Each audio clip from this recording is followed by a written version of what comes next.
Everybody, how's it going? Good. Welcome to March 2023. The Houston SABR Chapter meeting. If you don't know who I am, Joe Thompson. Mike is not here to correct me, so let Mike know that I introduced myself, please. We've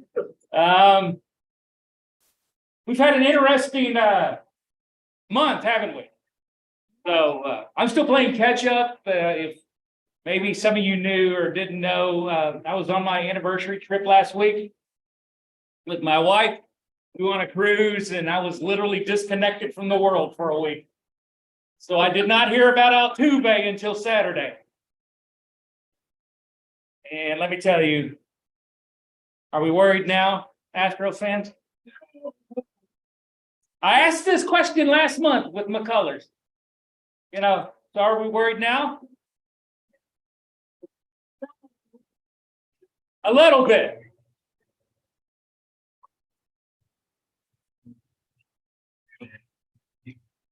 They're saying Hensley is going to play second.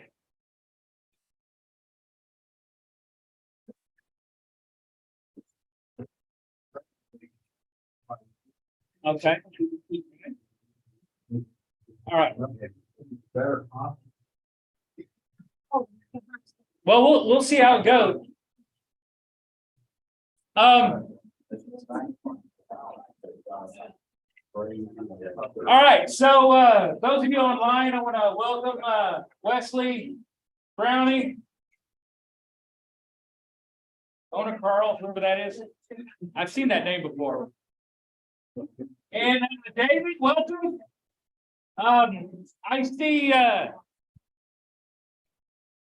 I see in the background there's a copy of your the background is the copy of David's book. I have a copy of David's book right there, but it's sitting at the camera sitting on it. So I can't show you a copy of the book.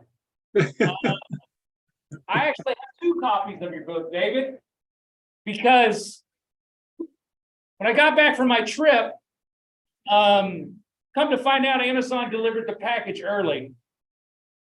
And Friday it was raining cats and dogs, right? So I opened the package when I got here, and the book was soaking wet, David. Is that the one you're using for a camera prop?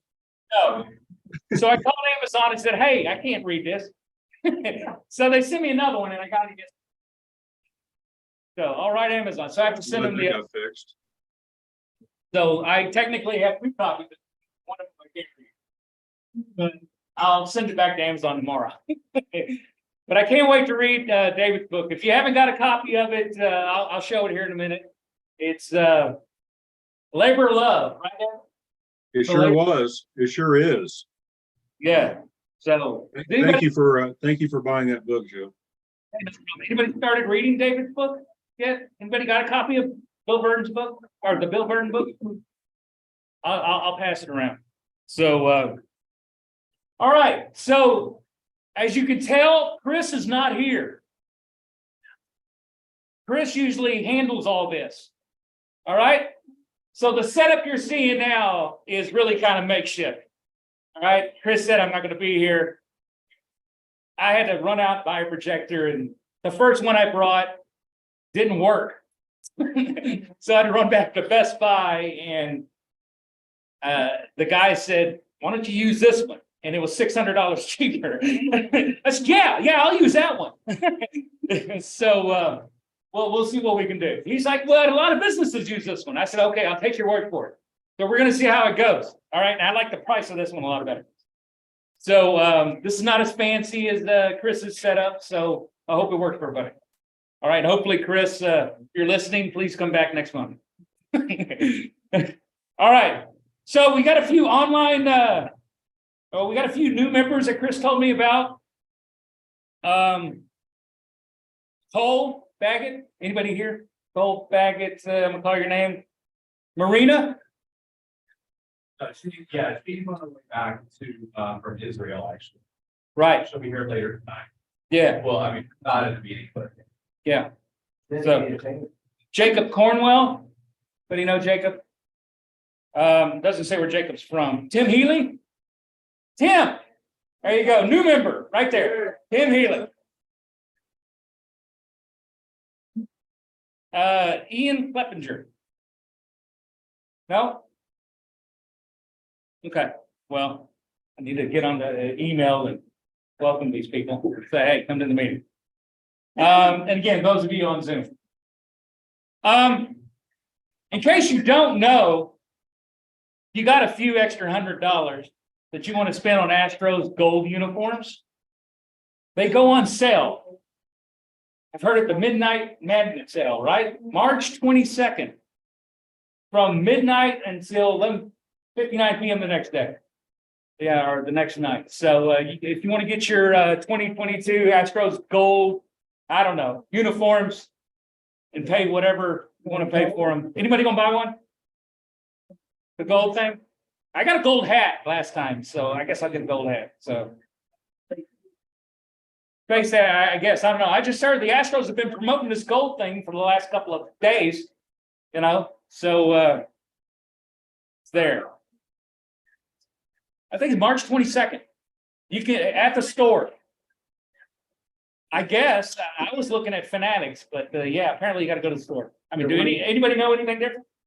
Any Mike? You're into that. You know how it worked, Mike?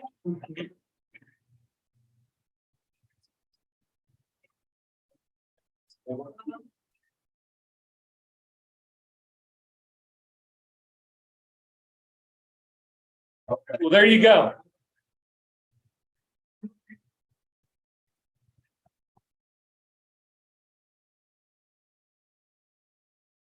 They're gonna open the doors at midnight, I guess. So the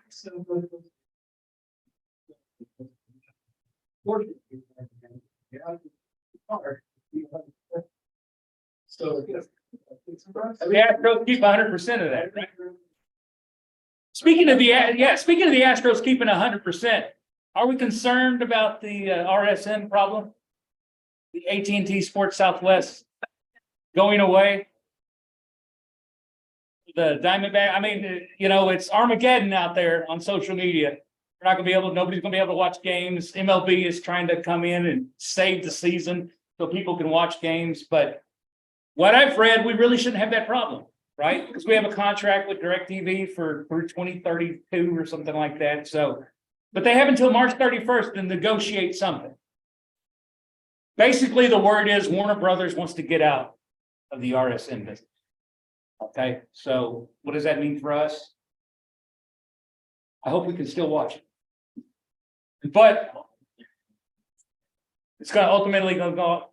Don't the Red Sox have a thing where you pay like $20 a month and you get everything? And that's the model the Astros are going after? Something like that? Yes, the RSN problem. The word is Jim Crane is in negotiations, or the Astros and Rockets are in negotiations to buy the channel or something like that. So we shouldn't, hopefully we shouldn't have a problem, unless I'm getting that all wrong. Please correct me. I've been on a ship for a week, so. Only gold uniform everywhere. First game and second. Then they'll go back to the regular. Then they'll go back to the regular. Two games. That wearing the gold uniform. That's all. They Well, I mean, wear other special occasions. Right now, it's gonna be opening night and Friday. Okay. Well, I'll be at the Friday night game. So, I guess I'll be one of the few people that see it this year. I don't know. Okay, we could talk about Altuve for a second if you want. We again, 8 to 10 weeks. That's what we're hearing, right? 8 to 10 weeks. Okay. I sent out a couple of weeks ago before I left about the Larry Dierker Chapter Astros win contest. All right. This year, in the past, we've always had send whatever you think the Astros are going to win, the win total. And the tiebreaker is usually the Skeeters / Space Cowboys win total. Okay, but this year I thought we'd have a little, I mess around with it a little bit, have a little different wrinkle. This year, send myself or Herb, right? Herb, you're handling. You getting some of these, Herb? Okay, I'm getting some already. This was pre-Altuve, so I don't know if it's gonna change. But send your Astros win total, and I have had 2 tiebreakers this time. Also send me how many home runs you think Jordan is gonna hit this year. And as a second tiebreaker, how many stolen bases Kyle Tucker will have? Okay? And I thought it would be neat because I heard some guys talking on the radio and TV with the new rule changes. Base stealing might really become a thing this year. Okay, and I hope so. And they mentioned Kyle Tucker's name specifically. So I hope Tuck can steal quite a few bases. It's gonna be a bigger base. Yeah, It'll be hard to miss. it'll be hard. That's right. Pitch block. Yeah, so send your Astros win total, your Jordan home run total, and your Kyle Tucker stolen base total to Herb or myself by first pitch on opening day. Yeah, if you want to do it tonight, just give them to Herb tonight. Want to change? Yeah. What a great guy, Herb. Thank you, Herb. Those of you online, if you wanted to do that, you can put it in the chat and we'll remember. So David, if you want to do it, Wesley, Brownie, you guys. Last month we had a great meeting. We had 43 people last month. It was a really outstanding meeting. Really great. We had a great time last month. And looking forward to maybe getting 43 more people again here pretty soon.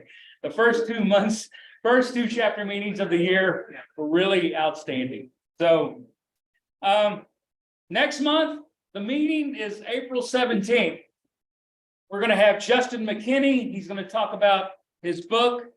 He's the author of Baseball's Union Association, The Short, Strange Life of an Early Major League.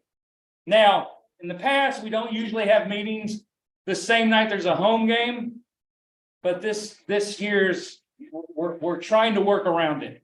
Okay, but next month the Astros are playing the Blue Jays at home that night. I'm working on a couple of other guests. One of the chapter members, Lou, pointed me toward some people from the Astros Foundation. I'm going to try to get them to come talk with us too. But for next month, we have one speaker, Justin McKinney, who's going to talk to us. There's not going to be a May meeting, okay? Instead, on May the 13th, we're going to have a chapter night at Constellation Field. All right, we're all going to run in while Gerald and Mike are doing their broadcasting, just kind of crash the party, all right? No, we're not going to do that. We're not going to do that. But Mike McCroskey has set up a chapter day for Saturday, May the 13th. The Space Cowboys are playing the Chihuahuas, El Paso. That is the AAA affiliate of the Padres. Okay. Those interested in coming, it's $55. It includes dinner, tickets to the Insperity Club section, and a meeting before the game. We haven't got a speaker yet, but if you want to come to the game, send your money to Mike at his address. I've sent out the address. He has a Sugar Land address. So he wants the money by May 1st. Okay, so I think we already have enough. I think 20 people have already, at least 20 people have already said they're coming. But if you want to come, go ahead. Mike is also working on something for August at the Astros game. Okay, and August 12th. If anybody knows that day, that is the day Brownie and Bill Doran will be inducted into the Astros Hall of Fame. Okay, Brownie, we can't see you, but we know you're there. But we're working on something to have a chapter day at Minute Maid Park on August the 12th. Okay, I have a couple of other people that Lou's pointed me to that I can talk to with the Astros, and maybe they can come talk to us in August. All right, Tony, chapter newsletter. We want it out by tax day, right? April 15th? Yeah. You wanna, So, if anybody is interested in, writing an article, if you have something in the can, or if you're even moving away, do send it over to us. We could use a lot of material, a lot of things happening, of course, one of them being going on with the Astros telecast. Which is a very complex legal situation. The impact of these new rules, what's going to happen there. All kinds of things going on, and baseball, world baseball. Doesn't have a future because everybody's getting injured with sleep. Anyway, there's plenty of stuff there. Reminiscences. We were wife and I were in Palm Springs, California. I ran into a guy, a minor leaguer, that he had a book. He's trying to help. I didn't get his email. Contact. He said, well, the low riders in 60s, he had triple on both sides. Left hand and right hand in the same game. He said, that's got to be a record. Oh, it'd be nice to have that confirmed. But if anybody's heard about it, I definitely let them know. Hot stuff. So let's get something going. This is the anniversary. 23.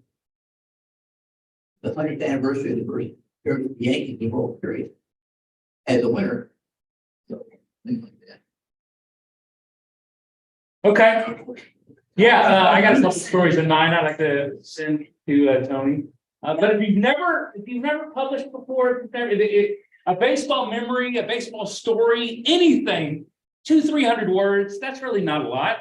Just send to Scott McKay, and yeah. I mean, it's not like you're gonna send something in and you get a rejection letter from McFarland or somebody. And I'm using McFarland because yeah, David's laughing, but here's a copy of David's book. Okay? All right. The Bill Burden book right here. Ironically published by McFarland. So you don't have to worry. I'll pass the book around if you want to look at it. It's not like you're going to get a rejection letter or something. I mean, just send something in interesting. Anything you can think of. And be sure all this stuff goes to the Hall of Fame. And all this stuff goes to the Hall of Fame. Okay, Tom. You got it, Tony. All right. Yeah, so send it in by April 1st. That'd be fine. Yeah, so you got plenty of time there. Maybe first, right? Well, you might have a little change this, change that, couple of words. Very, very liberal. As always. But we got to get it out soon, Tony. Got to get it out soon if we want an Astros preview section or Astros preview edition or something. Want to get it out soon. I don't know. All right, very quickly, registration for SABR 51 is underway in Chicago. Please join me in Chicago. Anybody going? SABR 51, Bob's going, Herb's going, Gloria's going, Ollie, girls are going. Anybody else going to Chicago? Oh, come on. Don't you want to go to Chicago? All right. I'm going to go up a couple of days early to watch the Cubbies play at Wrigley because I've never been to Wrigley. You get to go see a White Sox game if you register for SABR 51. There's the SABR members. It's $339 for the all-inclusive package. That's the whole conference. That's the ticket to the game. That's awards luncheon, welcome reception, all the great stuff you get in the convention. Downtown at the Palmer House, the Hilton. And by the way, if you buy a copy of David's book, David said he will be up there and he will autograph it for you personally. Okay, so if you want to get a copy of that, is that still a thing, David? I'm not sure about that, Joe. I'm still trying to decide whether that's a go or not. Well, he told us last month he was going to. What? You said last month you were going to Chicago. Well, that's my intent, but we got a lot of traveling between now and then. Okay. Well, fingers crossed that David will be up there to autograph the Verdon book for you. And fingers crossed, or he'll just have to come down here, give us a presentation. I would like to do that. Yeah, there we go. All right. So, the deadline for the early registration is May 5th. So, get your money in. It's well worth it. As a group, we usually go out to dinner, have a great time. Maxwell, many of you know, who joins our meetings a lot, he's always there. So, it'd be a great time, you know, July 5th through the 9th. Right? Okay, well, without further ado, we have two special guests tonight. And one of them just started eating. So they don't have to talk together. But we have Gerald Sanchez and Mike Acosta. I haven't known Gerald that long, but he's a great guy in my book because you went to U of H or you broadcast games for U of H. Both. All right, so he went to the University of Houston and he broadcast games for U of H. And you know me, I'm all about my Cougs, right? Who are gonna, you know, who's gonna win the NCAA championship this year, you know, in basketball, but that's me. All right. The Horns guy, well, you know, Horns down, right? But the Cougs are still in it. So Gerald Sanchez, as many of you know, and I had it up here. How long you been broadcasting games for the Space Cowboys, Gerald? This will be year number 3. Year number 3. Gerald's a native of Victoria, Texas. Been in broadcasting almost at 51 years, but 31 years, right? I didn't know this. You own a broadcast company called Legacy Sports Network? Sure. Wow, we got to talk about that. It's internet-based, specializing in high school football, basketball, and baseball. If you've been listening to any of the spring training games, maybe you heard Gerald's voice a couple of times. He broadcast 5 games this spring training down there. And he's here with this broadcast partner, Mike. If you've been part of SABR for any period of time, you know Mike. Mike has essentially been, I've known Mike for as long as I've been a SABR member. Okay, that's how long I've known Mike. Mike Acosta was the Astros historian. Anything you want to know about the Astrodome, ask Mike. Anything. I mean anything. So he, you know, it was my favorite stadium growing up. But if I want to just know anything about the Astrodome, all I got to do is ask him. Okay. He's a Houston native. He spent 22 years with the Astros. He established the Astros Hall of Fame. All right. Because of him that we have this Astros Hall of Fame. He's broadcast baseball and football since 2001, high school, college, and the minor leagues, obviously with the Space Cowboys. And what I didn't know until recently, he has an online media company called Houston City Beat. That's still pretty new, ain't it, Mike? It's new, my involvement. Found about 3 years. Okay. He creates original content that tells stories from around the Houston area. And he also handles branding and communications for 2 other companies. A lot of that comes from his experience as being the authentic, whatever that is. I told you I'm still on vacation. All right. Authentication manager for the Astros, right? Is that kind of where some of that experience comes from? Sort of, yeah. I mean, yeah, branding communication, kind of about it. Yeah. A little different message. Yeah. Okay. Same theory. So I don't know how they want to do this since Mike is still eating. We'll let one or both of them come up. They're going to tell us a little bit about the Space Cowboy season, what we can expect, and whatever else is on their mind. The floor is theirs. Oh, thank you. Go ahead, Gerald. Well, good evening. I'm Gerald Sanchez. And I'm Mike Acosta. And this is Gerald Sanchez. I've been broadcasting the Sugar Land Space Cowboys. I actually started when they were the Skeeters.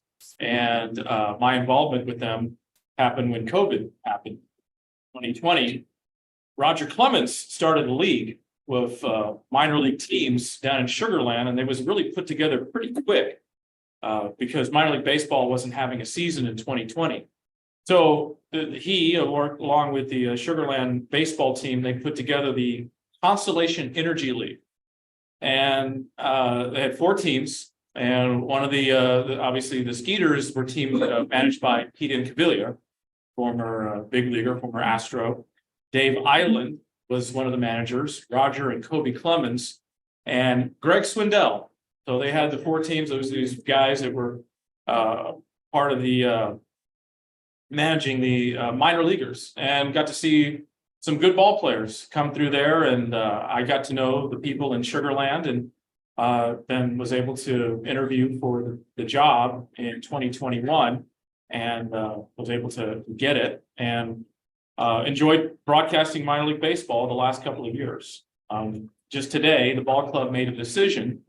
They wanted to put together the position of broadcaster, which I've been the primary broadcaster, along with media relations. They put the 2 together, and they asked me if I was interested in applying, because I have a company that broadcasts high school sports.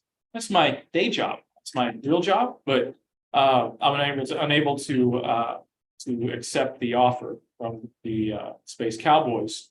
So they have put me as the secondary broadcaster. They're going to bring in a new guy to be the primary broadcaster for the Space Cowboys. So I'll be doing the exhibition games to start, and then coming up on Friday, the 31st, is when they open against El Paso in El Paso, and we will start for them. He's coming from AA Biloxi, Mississippi, which is the Milwaukee Brewers AA affiliate. So it's been a lot of fun. I'll be able to call the game still, some home games and a couple of innings, still to have my hand involved with the Space Cowboys. But had a blast calling the Astros spring training, and my college involvement with college baseball with the University of Houston. I'll do some Rice, and with the College Classic at Minute Maid the last couple of years, I've done that as well. So I'm not going anywhere. I love baseball, and I love to present it to the fan. There's always a story to tell. It's always a lot of fun, and seems like for the years that I've been in Houston since 2001, I've had this guy always by my side, and he's always been a great help. One of the notes that Gerald and I discovered, and then this was just through, we were working, we did our first Space Cowboys games together. I went, you know what? We've done high school together. We did junior college together. We've done UH, Rice, and now minor league at AAA. And we've done all those games. It's kind of cool, because I don't know too many other teams that have kind of gone through a career, kind of progressed on. And all those games, I thought that was kind of an interesting note. And it just kind of occurred to me one night when we were sitting in the booth about ready to go on the air. And here's a little known fact, and I think it's so fitting that Mike is a part of this fact. But him and I called the very last baseball game ever played in the Astrodome. That was 2003. It was a high school baseball game.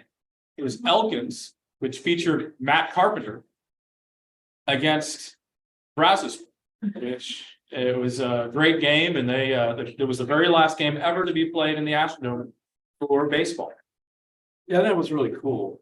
It was a transition moment. A lot of people don't realize that baseball was played, a couple of years after the Astros left, and even though it was high school, it was very energetic because it was the postseason. So people coming, kind of like the way they did with high school football, of course, a smaller crowd, but people came into the Astrodome very energetic. It was really cool. And then kind of the same thing where we're just kind of in a situation that all of a sudden it dawns on you that this was going to be the last game that was played there. Well, and at the time, actually, we didn't know it was going to be the last game. And him and I, that's true. We walked down on the fields, we walked around the mound, we really soaked it in, not knowing it was the last game, but we really soaked in being in the dome and calling that last game.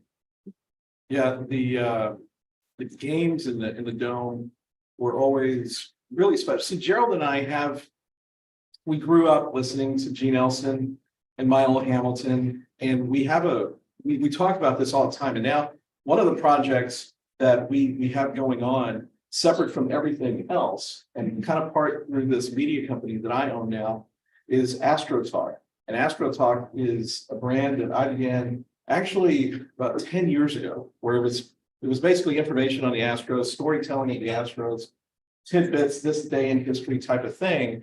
And it got a following.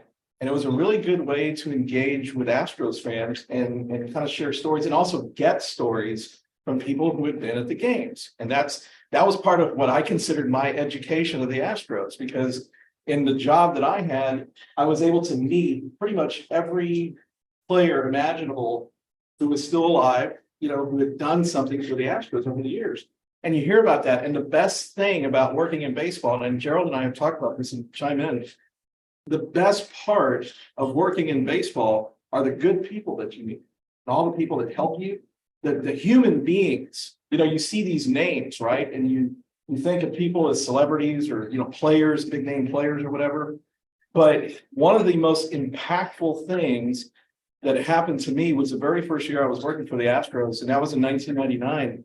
And it was the very last day of the season. And we had, so as a historian, I knew that I wasn't there in 1965 to see the Astrodome open, but I was there at the very end. And so I wanted to document what was going on. And then I was going to plan, how would we document what's going to happen at the new ballpark the next year? So it was a Sunday game that afternoon.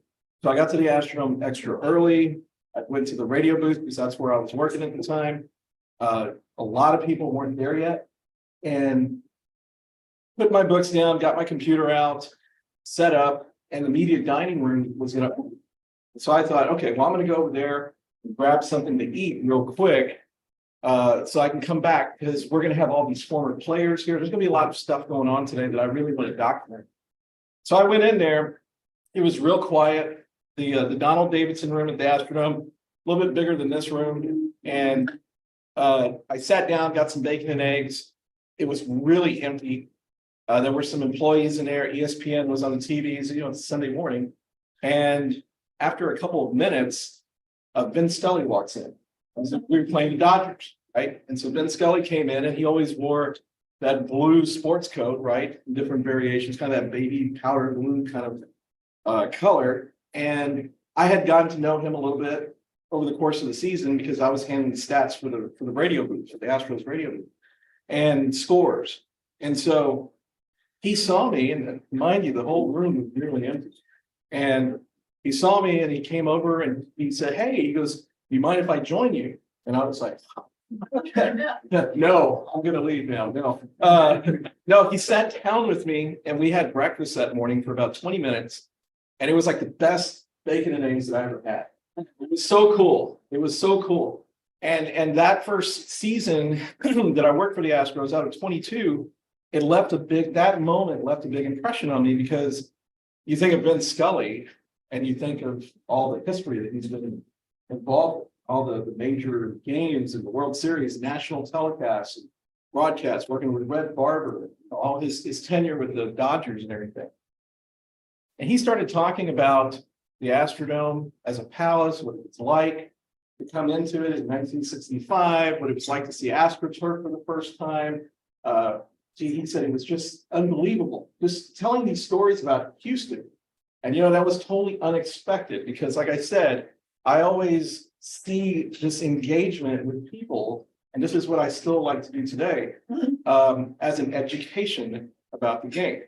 And I think that I like to absorb information and then recite these stories, because I believe that's what we're all here to do, right? Is to help and do all that. But he sat there, and we had this breakfast, and then that was it. And then we got up and we left and went back to the booth, and I was like, wow, I can't believe that just happened. It was incredible. But for somebody like Vin Scully to come in, and for me to not see him as Vin Scully, but see him as a gentleman, as a good human, as a person who was willing, who, he knew, he had to have known that I was 24 at the time. He had to have known that I was in my 20s, that I was starting out, because I was helping with stats, and then I was bringing them over to the visiting radio booth too sometimes. So he took that moment and he took that time. So that stayed with me. And Gerald and I, at times, both of us have engaged with younger people, because for one of the things I think that baseball does to a person is that it keeps them young.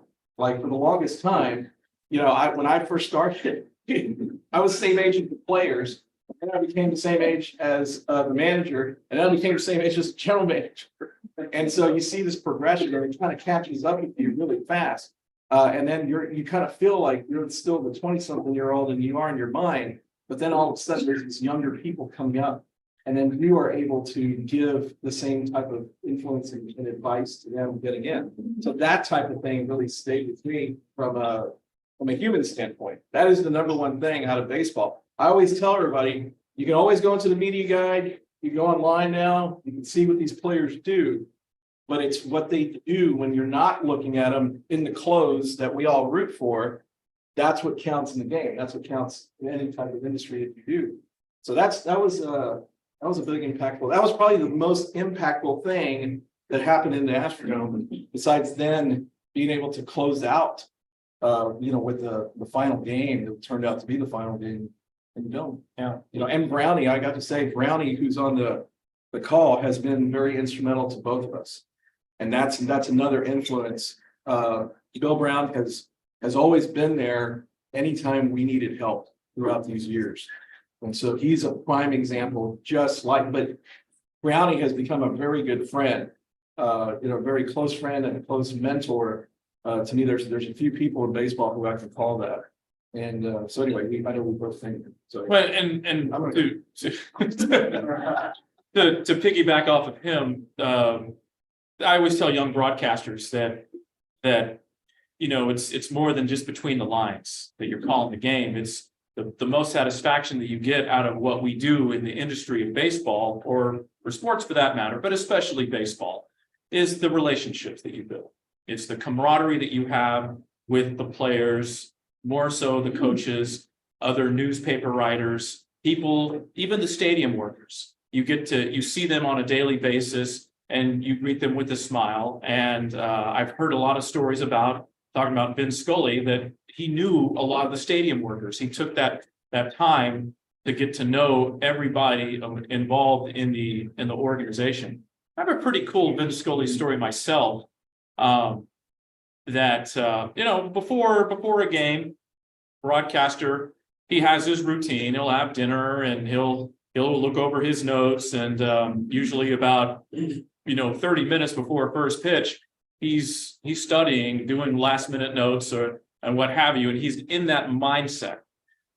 Well, as y'all know, right across the street from Minute Maid Park is Annunciation. There's the Catholic Church. And before the 6 o'clock starts that the Astros currently do on Saturdays, they used to do a 7 o'clock start. And the mass time at Annunciation is 5:30. So my father and I, we went to mass before the game, and the Dodgers were in town, and communion. And so we're more clumped up at the front of the church. We're praying, and I just happened to look, and there is Vin Scully in that blazer going up to communion. And I think Catholics will get a laugh out of this, but usually if you're in a hurry, you leave mass early after communion. But he didn't. He went back and kneeled and he prayed, and obviously the priest gives our blessing and then dismisses the congregation. Well, Vin Scully just took his time, and it's about 6:35, 6:40. He just took his time. He walked across Texas Avenue, and I just watched him. And he went up in the elevator, and of course I can only imagine, but he's about to tape his open for the television broadcast, and it just seemed like he was in no hurry whatsoever.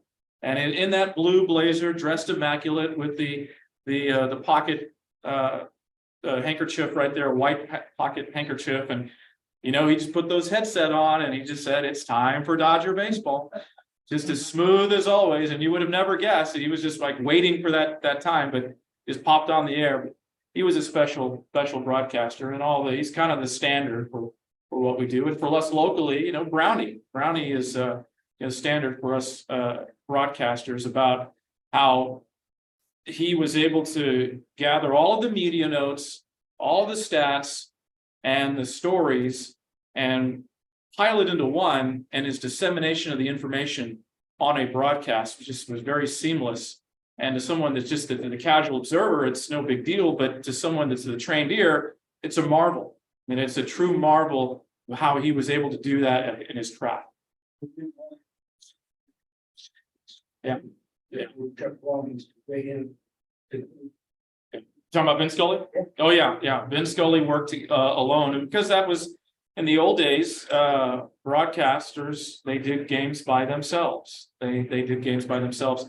It was on, speaking of old time broadcasters, and I posted this on my Facebook page one time, August the 20th, I believe, is National Radio Day.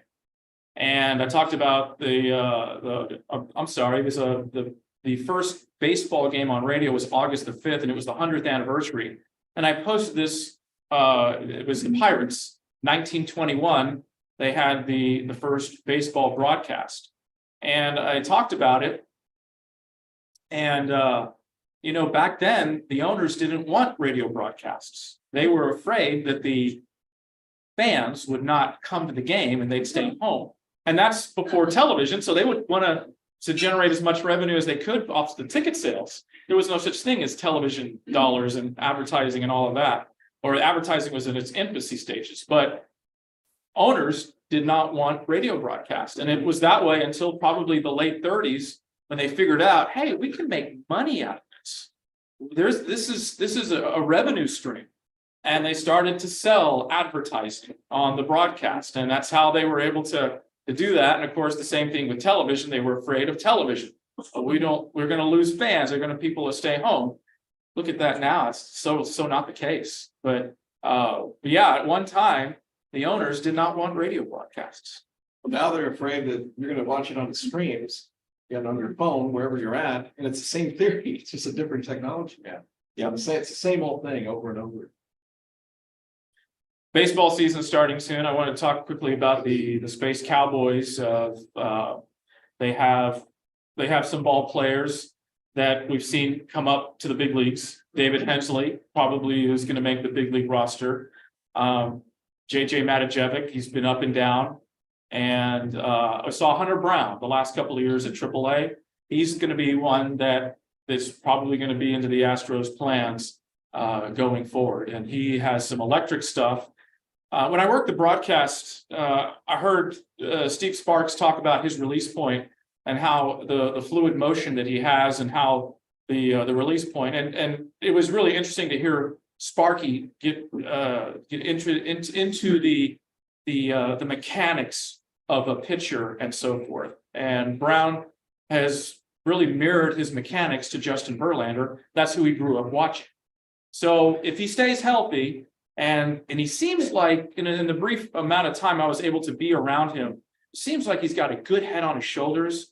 It's good something in between the ears. So we're really looking forward to seeing what Hunter Brown can do for the Houston Astros. So Justin Dearden's another player, is kind of a mythical Paul Bunyan guy with a beard and doesn't use the batting gloves. And he's hit well this spring.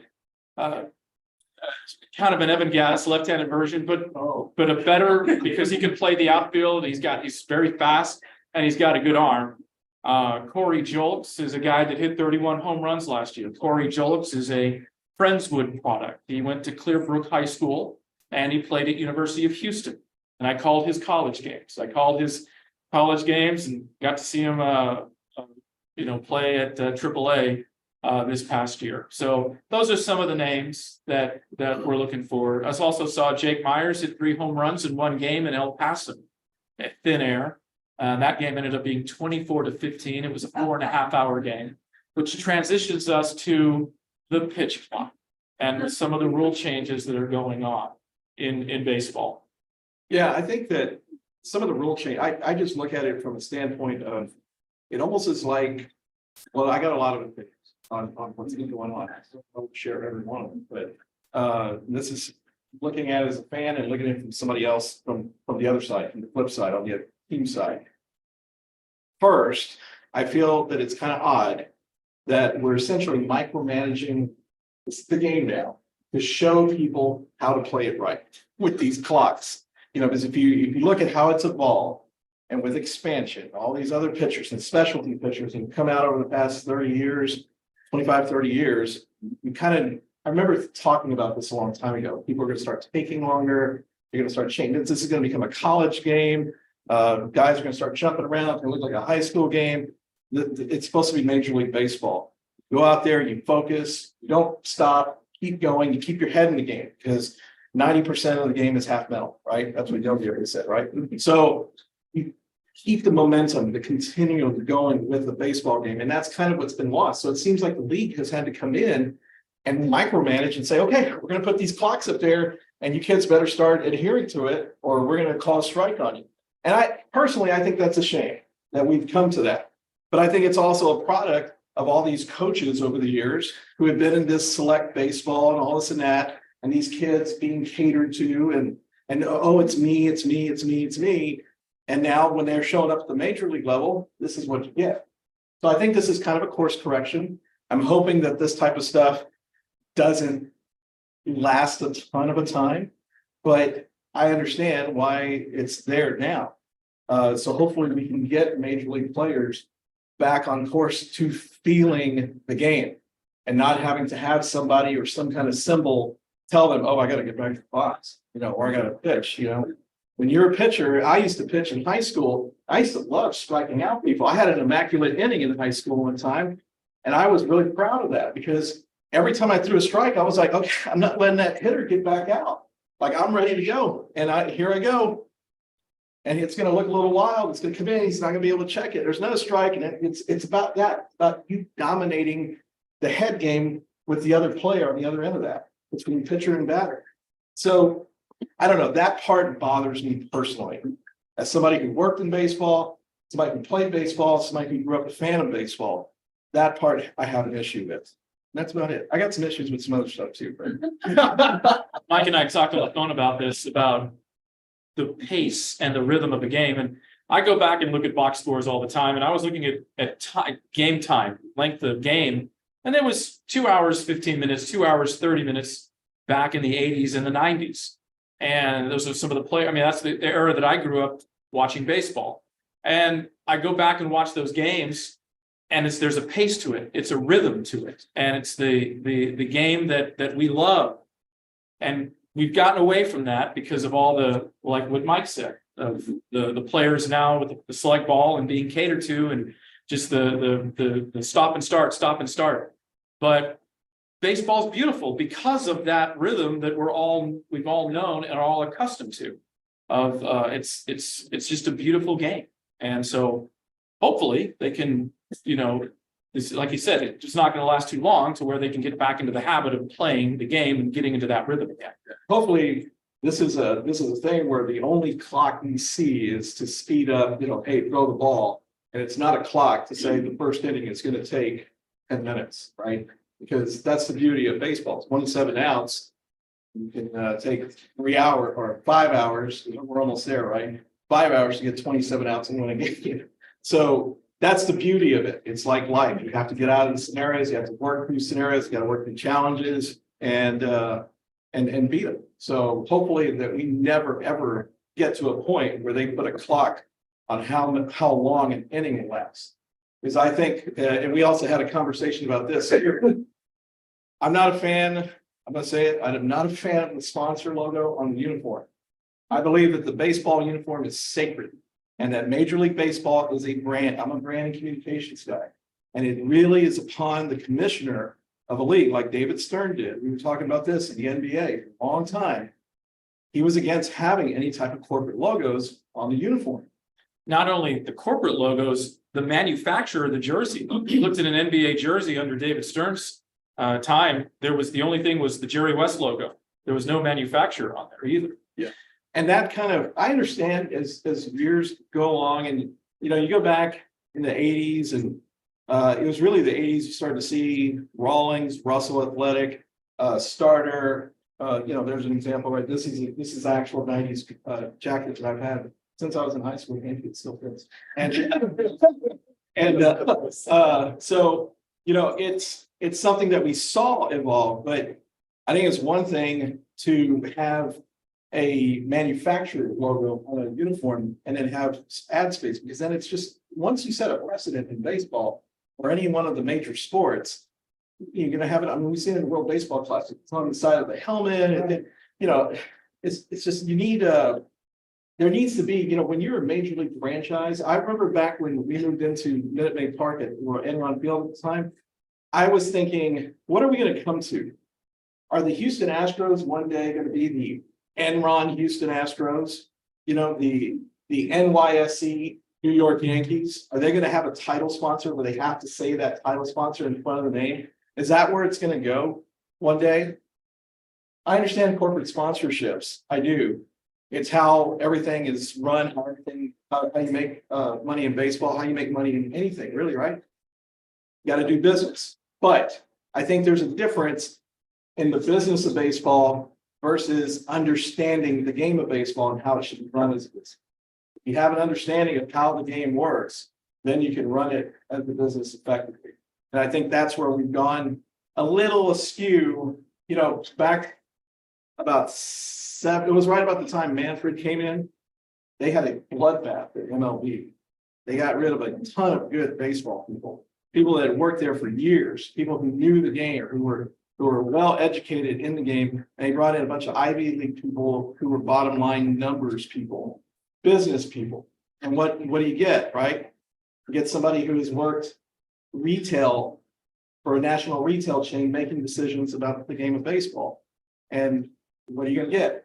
You're gonna start seeing that type of stuff, and everybody's gonna stand behind it. Yes, that's what we should do, and everything's good, but there is an integrity that I believe should be held in baseball.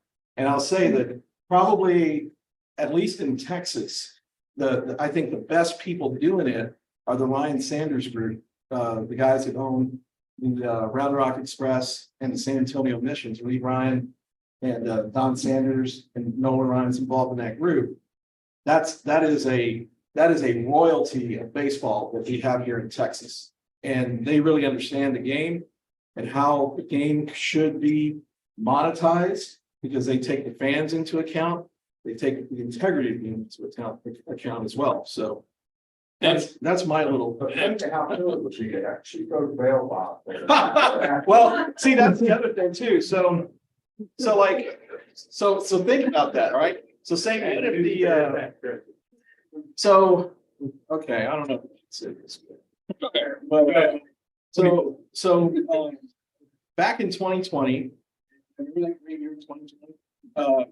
so we were approaching the 60th anniversary of the franchise. And so we had started to do some prep work, you know, in 2020, and there was a decision made, hey, let's do a bunch of throwback games this year.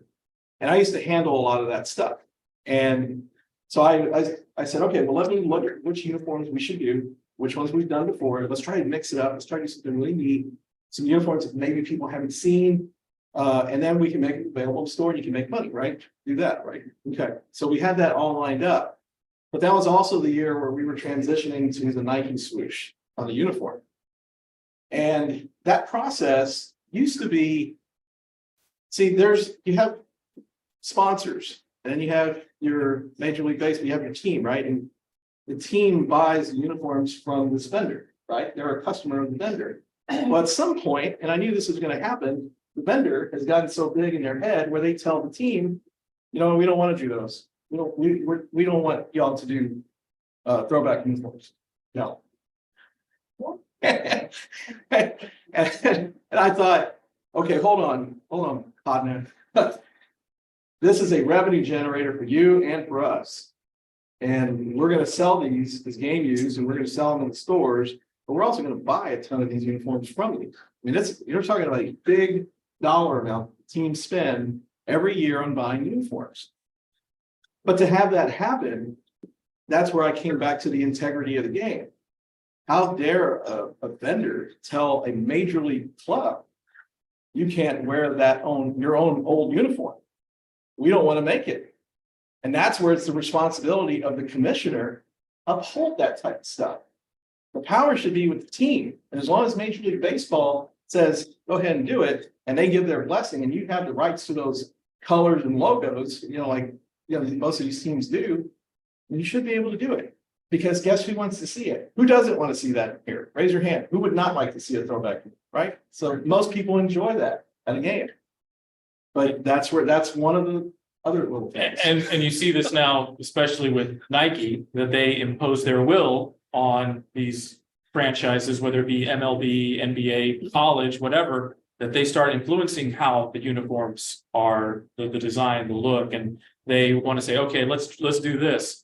And you see that all the time. Unfortunately, in the NBA, it's like there's a team's got 5 different uniforms, and they have to wear each uniform a minimum of 10 times per contract through the league and Nike. So Nike is really pushing, and it's where it should be. The team says, like the Celtics, they say, no, we're going to wear the traditional whites with the green and the green and the white on the road. And there was a struggle there because the Celtics, traditional franchise, a lot like the Yankees. The Yankees, for the longest time, didn't put the uniform manufacturer on their jersey until Nike. By the way, real quick, do y'all know what year it was that the first manufacturer went on the jersey? The MLB jersey? Do y'all remember what year? 1987. But back then, it was done very discreet, classic. Like this. Now you've got the big swoosh, along with uniform patches. So I don't know how much time we have, but I mentioned Astro Talk earlier, which is a project that I had for a long time. And when I left the Astros on a full-time basis, I still stay involved with the Astros Hall of Fame. Going over there, we have a meeting, we bring our committee together, and and Brownie is part of that committee. He didn't have any say this time because we had the unanimous vote of the committee to elect him this year. Well deserved, and I love still being involved with that and showing up on Hall of Fame Day and being involved with the festivities, because people that are involved with the game was like the best thing. So when I see the legacies protected of these great people who have done something for the franchise, it's very heartwarming. It's very rewarding personally, because these are people who I grew up listening to or watching.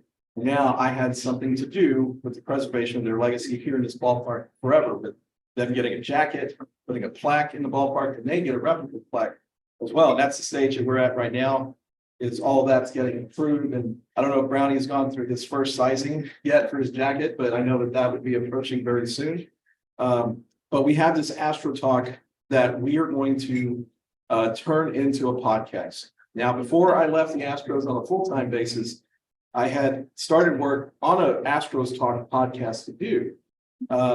This was in the summer of 2019, and then we did construction in the ballpark in the off season, where the recording studio is, and we weren't able to record anything. We were going to start. So, all right, well, let's start doing it, at the end of spring training in 2020. Well, that great year came by, and then, it happened, and there were layoffs throughout baseball. That's what happened to me.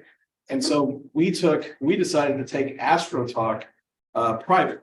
And like I said earlier, we have such an appreciation for the game of baseball and broadcasting that we decided to have a show of our own, where we will have former players, people like Bill Brown, Joe, having you on there to talk as well. We had you on for an inning last year, or an inning or two last year over at the Space Cowboys game, and really involve a lot of great conversation.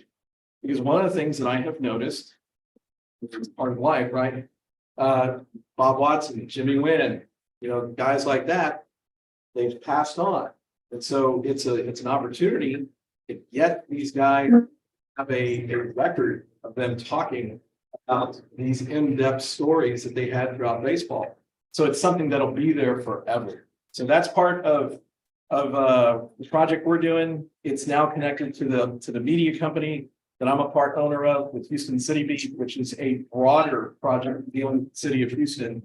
And then Gerald, of course, has Legacy Sports Network, where he runs all his broadcasts. And then real briefly, I also own a new company called Astrodome Reimagined. That's a company that will focus on the past, present, and future development of the Astros. And we have a Facebook page, we have an Instagram page for Astrodome Reimagined, where we're starting to put content out. We're going to start rolling out other stuff pertaining to the future somewhat soon. But anyway, we have those. And I guess if anybody has questions, we can have some questions or not. Q&A. Yes, sir. Yes and no. Don't know if it's with the Astros, but he's got talent. I mean, he's got some pop. He's got a good arm, some speed. I don't know if there's a spot for him on the major league roster. It's like what we saw a lot of times with Hunter Brown, is that the roster was so stacked at the major league level. These guys are just at AAA, like Corey Julks. You would expect him to be on a major league roster just about anywhere else, but he's still at AAA in the Astros organization.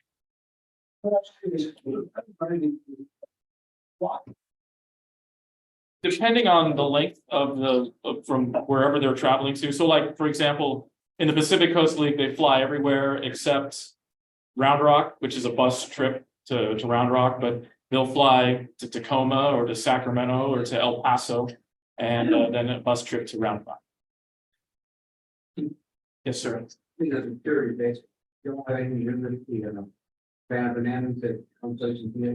Me personally, no, I was not there. So They're a cool organization. They have a pretty good frame of mind how they've made it the greatest show in baseball, you know, as an entertainment value. So their value proposition that they push out to the fans, it's really nice. You know, it's good. They have legitimate players, but you know, they've put together quite a attention together. Yeah. yes, sir. Since you're from Victoria, start calling Victoria boys and football games, basketball games. I started doing high school games in Victoria for Victoria High and Stroman, and my alma mater, St. Joseph, which is the same alma mater as former Houston Astro Doug Drabeck. Did you call the East Central Victoria game in '93? I think it was. In boys basketball? Yeah. No, but I remember I was in high He school. was 6 years old. That was a great game. That was played at Convocation Center in San Antonio. And yeah, I remember that game. So Gerald, I got a question. Looking back on your broadcast career, have you ever thought to yourself, man, I actually called a game where this guy played in it. You know, he's a big star. Anybody like that? There's a lot of people. Well, do you have anybody that really sticks out, the biggest star maybe that you want to? Well, I would say, let's see, pick a sport, and there's Baseball. Okay, baseball. Well, there's Matt Carpenter. I called Matt Carpenter. I called Paul Goldschmidt. He was playing for the Woodlands. Thank you. I called Anthony Rendon when he was playing at Lamar High School, and I saw him at Rice. And goodness gracious, Michael Bourne. Michael Bourne played at Nimitz, and then he played at University of Houston. Broadcast that game yesterday. Yes, sir. 2003. Who was the last major league player to play yesterday? Carpenter. Oh, and James Logan. James Loney was the year before, 2002. Brad Lincoln, who played with the Pirates, was the pitcher for Brasseswood, and he was the starting pitcher.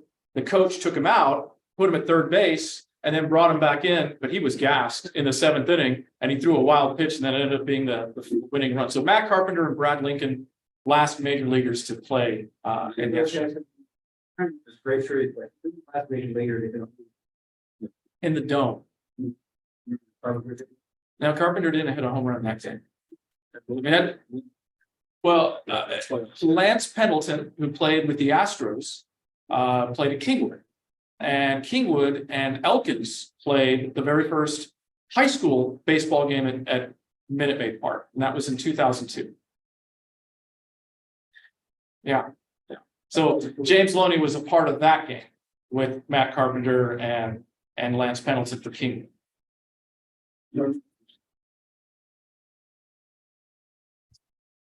Yeah, The first game we ever broadcasted was a football game together, first game together, and the equipment, we had a malfunction with the equipment. It was over there in the south state. We had to pass back and forth the phone. That's how we had to call the game.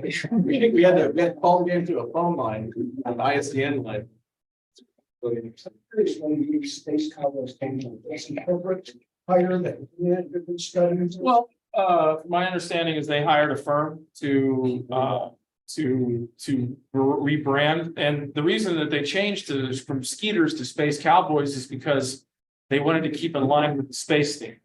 The Houston space theme. They felt that, Jim Crane's group felt that they could monetize and market it better as the Space Cowboys rather than the Skeeters. So, and one of the things that, and I think that many of y'all might remember, and a lot of the 20-somethings, they all think it's cool because of They Call Me the Space Cowboy, the song by Steve Miller called The Joker. But in reality, Steve Miller, who is from Dallas, his first single release was in 1969 called Space Cowboy. They Call Me the Space Cowboy, bet you weren't ready for that. And I was telling that to the young guys there in the ballpark. They had no clue. They thought, oh, this is cool, the Joker. Some call me the Space Cowboy, some call me the Gangster of Love. I said, no, actually, that came from his first single that was released in 69, which didn't chart, but it was still a release of a single. See, he knows that because the year we met, 99, he was working for the radio station in Victoria, and he was a disc jockey doing all the music, and I was sitting in the broadcasting. That's how he has his up to par with the music too. Yeah, It is. 92.5. It'll be yes, ESPN, the affiliate, yes. ESPN affiliate, 92.5. Yes, sir. The last college baseball game played at The last college baseball game played at the Dome. I should know this. I'm not thinking. No. Bel Air played there. I do remember that UH played an exhibition game there at against the Astros in the 70s. But I don't know the last game, college game played I in. know they had like a super regional there one time, maybe in the 80s, the 90s. I don't think it was there in the 90s. I know that they had a Mexican League game there in April of 93. It was the first Mexican League game played in the United States there. Yeah, it was a game, they played, Astros Cardinals played on a Sunday afternoon, and then the Mexican League game was right after. Yeah, but I don't think, I'm going back because I don't see anywhere on that docket before that there was a collegiate game, but I could be wrong. But it was the super regional license, obviously the end. And then sometime. Yeah, I don't know if it was ever at the Astros. Yeah, we had. Was it? Yeah. Okay. That might be a Bill Cousins question. Yeah. I can ask. Yes, sir.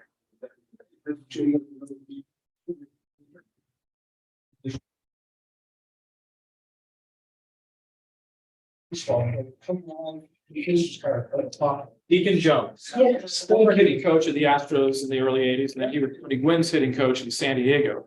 He is kind of the baseball ambassador in Sugar Land. They have his, he comes around, his health is failing, but he still comes around. So Deacon Jones has his number retired in Sugar Land, along with Gary Gaetti, the longtime manager of the Skeeters, who was a former ball player for the Twins, and he ended his career with the Astros. He played briefly with the Astros.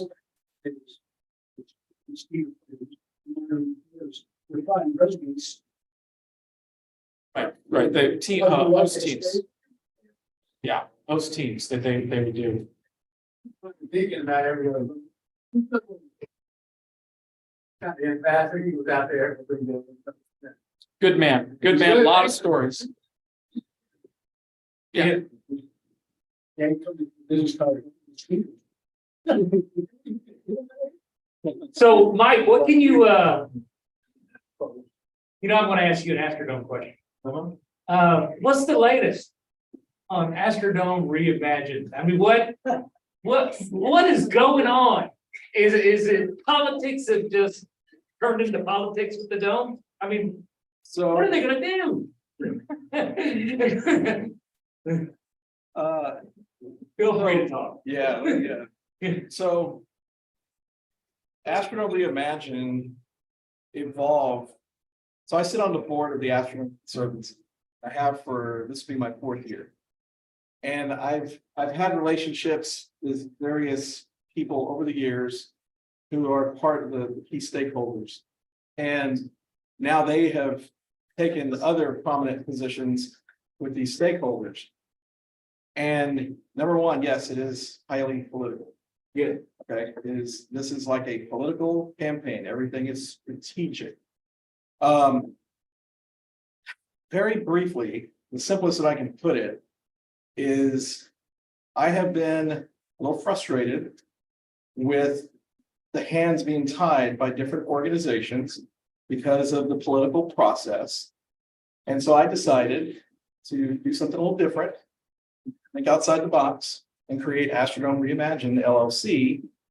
And I have some key partners with this, and we are trying to really see the future of the Astrodome happen a lot sooner than everybody expects. And that's the key goal right now. The Astrodome in the future is going to have to be publicly accessible.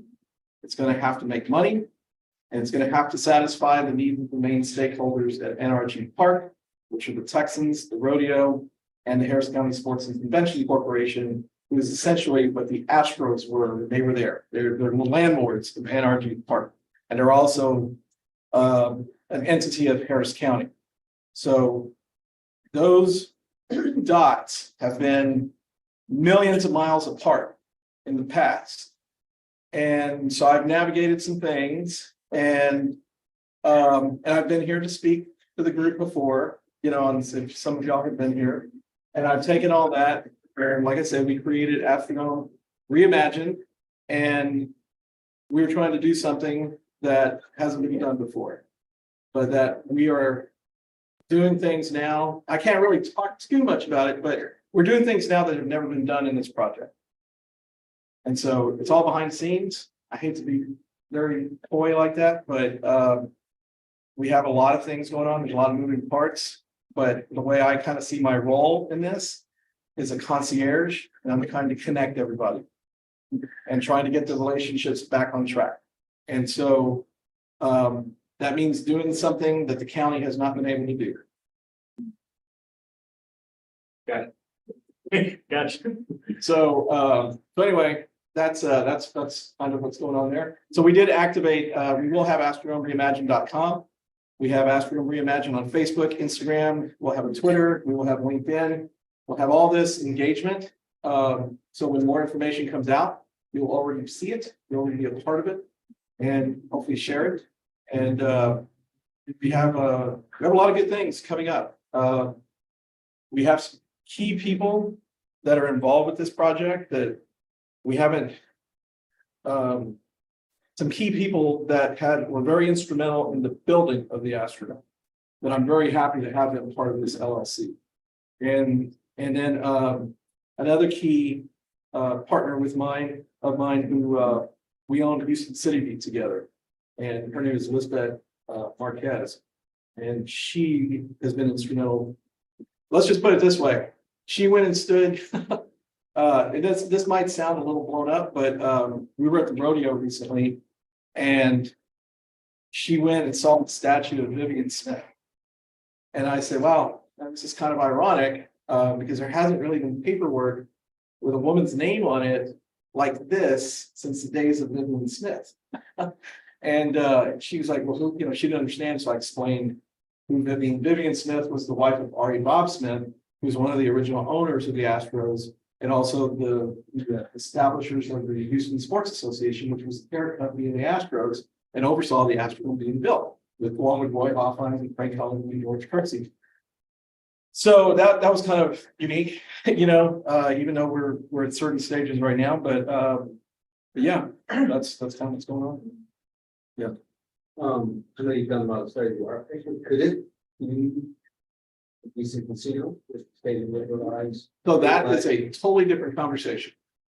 So see, what I'm working in is realities. Yeah. And so what are the realities? And I think that there's been too many people with pipe dreams, right? And they once thought that the Astrodome was a pipe dream. And I told the architects several years ago when the county approved $105 million for this first stage of the deal that the current administration killed. I said, look, this process to get the dome redeveloped is going to be much more difficult than it was to actually construct the Astrodome. I'm telling you right now, it's going to be a lot more challenging because you want to talk about something that's never been done before. There's never really been a major stadium like this, much less something like the Astrodome that has been reestablished as another building that is going to have just as much of an impact to the complex that it's part of as it did as it started that same complex.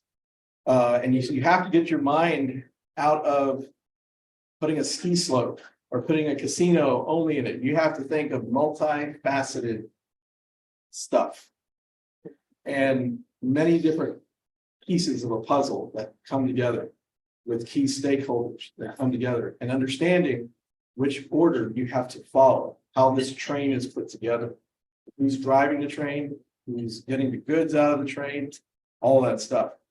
So if the Texas state legislature in the future wants to approve gambling in Texas, that's fine. But this is 2023. The Astros played there in 1999. I'm nearly 50 now. I started there when I was 24, and I'm a little upset by that. And I'm a Harris County citizen. And I got a lot of relationships over the years to where I just felt it was time to do something that the people we elect couldn't do. Hopefully it falls through. Anybody else? What's the largest baseball crowd ever in Astrodome? It was a game in 1998. And it was a Randy Johnson game, I believe. It was in late in the season, September. I want to say it was like September 12th or 14th, somewhere right in there. There were almost 57,000 people in the Astrodome. The capacity for the Astrodome originally was, with standing room only, was about 48 and change. And then when they expanded the seating in the late 80s, it was almost 54,000 permanent seats. And so with standing room and selling all those extra, as many people as you could squeeze into the concourses and mezzanine down the lines and such without alerting the fire marshal, it was almost 50 to 50. I believe it was against the Pirates. Yeah, it was that game. And of course, I remember at the time thinking, and I think we have talked about this before, you knew that Minute Maid Park or Enron Field was on the horizon because it was already under construction. And you knew that it was not even going to seat 50,000, it was going to seat like 43 maximum capacity. So I remember thinking, this is probably, unless we build another dome stadium, down the line, or the Astros move back or whatever, which is not going to happen, not in this lifetime. Then once I shift gears in the team too, but anyway, that was going to be the largest baseball crowd in history in Texas. Now, or in Houston at least, when you look at the new stadium in Arlington, Globe Life Field, right? Parties at Parker Field, which is field. I don't know if the capacity is there. But I don't think it's above 50,000. It's 48,000. Yeah, I want to say it's under 50,000. Yeah, I think it's smaller than the. Yeah, and that's done by design, because, and you talk about the Astrodome, it introduced all these segments of the building. So, you start learning, you can make this amount of money on your club level, this amount of money on your loge level, your skyboxes, that evolves into what you see today, Premium your seating. premium seating and restaurants, and a very skinny upper deck. And a lot of these modern stadiums, because they want premium seats. And the press box for radio broadcasters are always at the top. Yeah, It's new ballparks. and also not always behind home plate. They're like behind first base, or even down the line. I think a couple of bases, yeah. So. Yes, sir. One last number after drum trivia. Longest single in Major League history was hit. That was yeah, Mike Schmidt, 774. I was there. You were you? I was there underneath the spot. I had a home. run. That speaker, I said, you got it. Yeah. So one of the things I like to do on the Space Cowboy broadcast, I always like to do this date in baseball history or this date in Astros history. I try to mainly around Astros history, but I'll throw in the other stuff too. But that was one of the things I talked about in 74 with the ball hitting the speaker, Mike Schmidt having the longest single ever. They had to raise that speaker. Yeah. The ball was in. So the outfielder catches it off the speaker, it's an. Right. So all the runners had to hold, and he says, they going back. Then he saw it hit the speaker, so he starts running forward. And everybody sees Savannah looking like he's gonna catch the ball, so they're holding. The ball hits on the turf, and he catches it coming up into him and firing a strike in a second. All runners advance, one base, and Schmidt's the first one. Yeah. Yeah. You know? And then they had to raise that one. So that speaker in particular, you have 12 speakers, or you had 13 back then. There were 12 speakers hanging throughout the dome, because the dome was designed into 12 pie sections. So it was one large speaker, cluster of speakers per pie section. And the one in center, it was right in front of the American flag above the Wagon Gate tunnel, you know. Wagon Gate. That one was down a little bit lower. And it was facing towards the field, where the other ones were facing towards the stands. So if you were in stands, you could hear this. And then they had to raise that speaker right after that. They lifted it up. So if you look at some of these old pictures of the dome in the 60s, you'll notice there's a speaker. You know, the other one in the outfield's hanging this way. This one's hanging kind of this direction towards the field, so the players could hear. And then they raised it up. And then eventually, later on in the mid 80s, they got rid of it, because they replaced all 12 of those clusters. That's what we have today.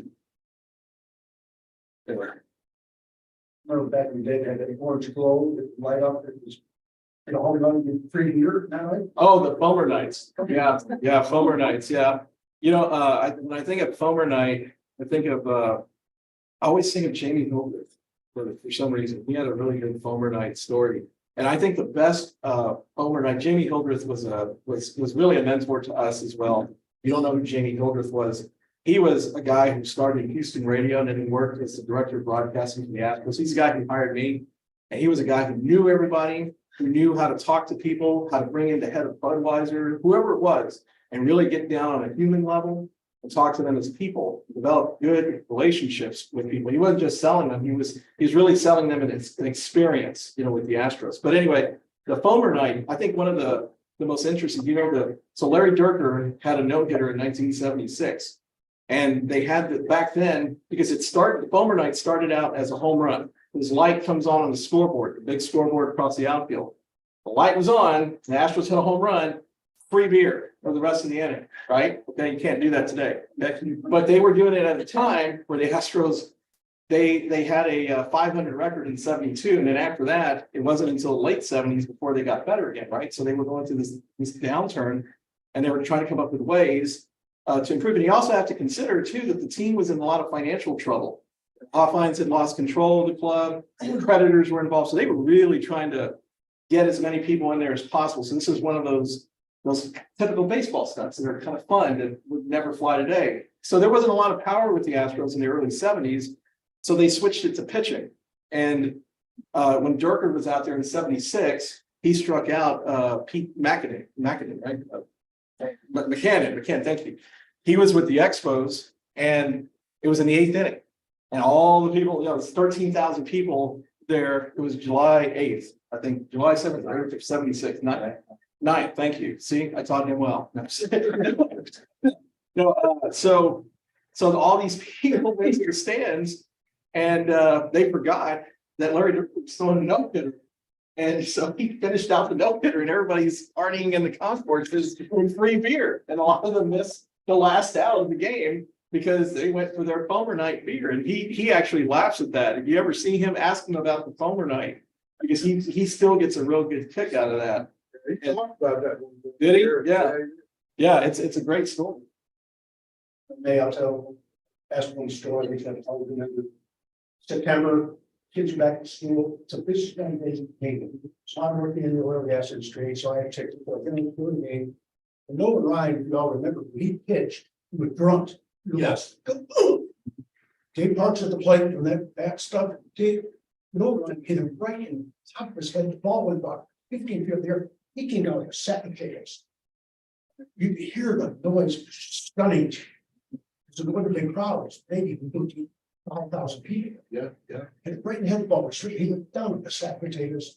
No one just looked at him, sickening sound. And then eventually got up, dust himself off. Well, he was that bad. Wow. Yeah. So Oh, yeah. To this day, And then, of course, you have the echo. Yeah. So you probably hear that. Yeah. You know, in smaller crowds. There's a Ryan story I've said on the air before. Larry Dierker told this story one time. I remember this, but of course, Dirk's got so many stories, but Ryan's pitching in the dome and they're playing the Reds. George Foster is at the plate. And Foster, right-handed batter with the Reds, he's, you know, power hitter, 50 home runs, I believe in 77. And did he had bat. So Ryan's first pitch comes in there, zoom, strike one. Ashby catches it. Home plate umpire calls strike one, and Foster's upset. He says, I want you to check that ball, because he thought there's no way that Ryan could throw that fastball like that. Well, Ashby threw it back, and you know, Ryan walks around the mound, the cap, and high leg kick, and here he goes again. Shoot! Strike two. Now Foster's really upset. And he looks back at the umpire, you better check that bleeping baseball. And so Ashby throws it back. Ryan, you know, tugs the cap like he'd always do and chew that gum, and then high leg kick. That ball's coming right at Foster's head. Foster's eyes get big, the helmet pops off, he lands on his butt on the right-handed batter's box. Ashby catches it. Ryan starts walking towards the plate, and he says, you wanted to check that ball, and snaps that ball back. That's one of my favorite Nolan Ryan stories about almost hitting a guy. That's why I love it to place and listen to everything Nolan said. You know, he always was a proponent of throwing fastball as a kid. Not to worry about throwing curves, it's those strikes, right? Concentrate on throwing overhand. And I loved his presence on the mound, because he just wouldn't take anything on the. And all the great pitchers, like, they have that presence on the mound. They are in control. And Nolan was one of those guys. Randy Johnson, Kurt Schilling. Those guys were in control and couldn't do anything about it. Roger was another guy. Roger Clemens was another guy that I remember. Bob Gibson, going back before my generation, but my father would tell me stories of Gibson. My father, and I'll share real quick with y'all. I was very close with my father. He passed in November. He was 88 years old, and he's the one that really raised me in the game of baseball. And he would take me to the Astrodome from Victoria, and he would share the game and share the stories that he, as a young boy, would see Bob Feller and Ted Williams and Stan Musial, and he got to see Mickey Mantle and Roger Maris play in person when he lived up on the East Coast. And he would tell me great stories of the 69 Mets or the 80 Astros. And of course, I fell in love with the Astros in 86 and that great year. But my grandfather, who played in barnstorming leagues, passed on his love of the game to my father. And then my father passed it on to my brothers and I. And that's the beauty of baseball. It's just passed on from generation to generation. And the past lends itself so much to the present. And that's what I try to talk about on the broadcast, is that I try to keep the integrity of the game and the game moving, but tie it into the past, because we've got a rich history here in Houston. Baseball is a rich history, but especially with us here in Houston. And it's that time now to share those stories. And that's what we're going to try to do, or what we will do with Astro Talk. My favorite block is Gibson flat.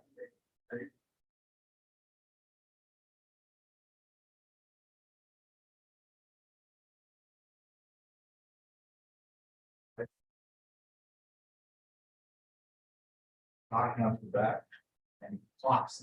He doesn't forget. No, No, those guys never, they never forgot. Anything else? Anybody else? Well, Did any podcasts, like when I go to iHeartRadio or, I mean, We haven't recorded the first one yet. okay. But what we've done is, Astro Talk is multifaceted. I love that term. Because that means you have different ways of getting the content. Okay. And so you can get it on Twitter through Astros Talk or Houston City View. You have Astro Talk information there. You can see visuals, pictures, stories, short vignettes. And then we also have video clips that are part of the new Houston City View episodes. So they're about, they range between 4 to 5 minutes long, and they focus on these stories as well. And they have graphics and their storytelling. But then the podcast is going to be a conversation. So that's a different element. So there's different ways of getting your Astro education. And that's So, Twitter. Astros Talk on Twitter, and then there's an Astro Talk Instagram, and then on HoustonCityV.com and all the Facebook and all those. That's where we're gonna have Astro Talk features there as well.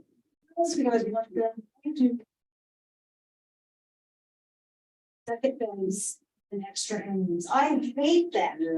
Is it gonna stay? Is it staying? Yeah, remember what I said, that we're kind of micromanaging the game right now? I think that that's part of the symptom of what we're seeing in the game today. And hopefully that can go away. Hopefully this is a short-lived thing. And we can just play games. They don't do it in college baseball, and they don't do it in high school baseball. It's not yet. Well, thank you guys.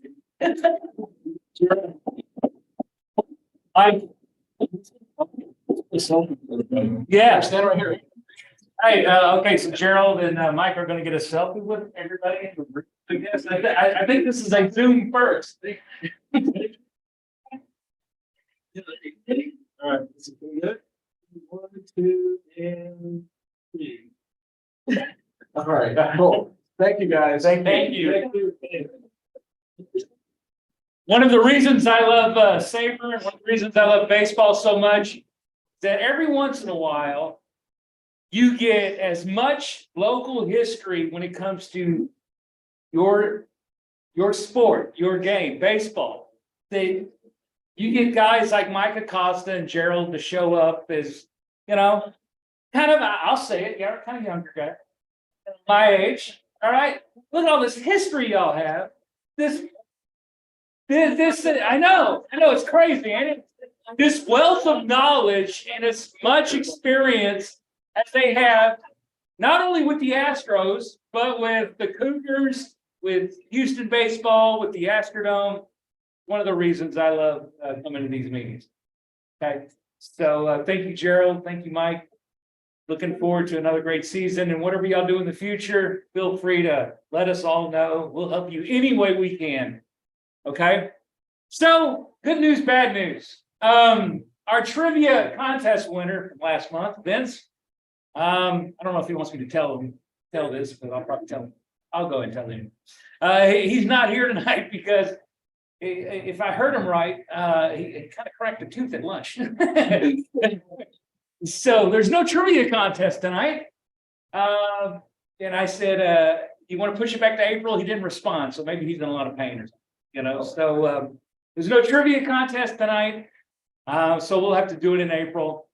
So that's kind of all I have. You're free to go. Don't forget the meeting next month, April the 17th, I believe. Yeah. Oh, yeah. Bob, you want to talk a minute or so? We're having our, is this our very first inaugural chapter fantasy baseball league? Yeah, folks signed up. Do fantasy baseball through the ESPN website. There's lots and lots of leagues. So I chatted with a couple of the guys I know in the league. I don't know names and faces. So if anyone else is one of those 14 guys, maybe you follow up with me after the meeting tonight. That'll help. Like I said, it's gonna be Wednesday night, and we're gonna have the practice tomorrow. It's called a mock draft, at 8 o'clock. I sent out an invite. Zoom call, these mock drafts, you don't really reserve space in ESPN like you do for the road, Wednesday. So anyway, for those guys that are going to participate, once you should be fun. And Carl Owens, really, he's been guiding me. He's very experienced with the way ESPN does fantasy baseball. He explained that we're going to have playoffs and a champion. So as the season progresses, we'll give you updates at our meetings as like who's in first place, who's chasing that guy. We all gonna have logos on.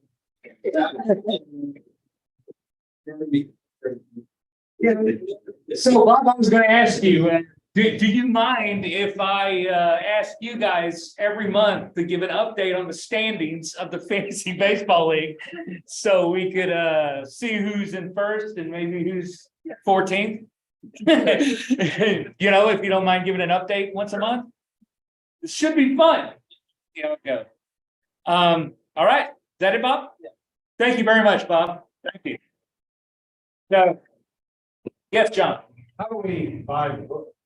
Which book? Bill Burton book. One you got the Bill Burton. There you go. There's the- here. Well, I know, but I mean, how do you? Just tear a page out. No, please. Book is not, the tape is not online. This book is not cheap. No, it's brand new though. It's great. It's brand new. So you can get it on Amazon. And as you already heard today, I have 2 copies. I thought you got a stack of them. Oh, well, no, this is something else. All right, but no, I don't have a stack of this. No. Remember, I just came back from a cruise, so I ain't got no money. So yeah, if you want a copy of this, Amazon has it. A lot of great stories about Bill Burton in here. I know there is. I haven't had a chance to read it yet. But again, that's all we have for this month. We'll see you next month. And remember, if you want to go to the Space Cowboys game, go ahead and mail your check to Mike McCroskey before May 1st. All right. See you next month, everybody. Bye-bye. Go Astros, right? And go Coop. Go Astros.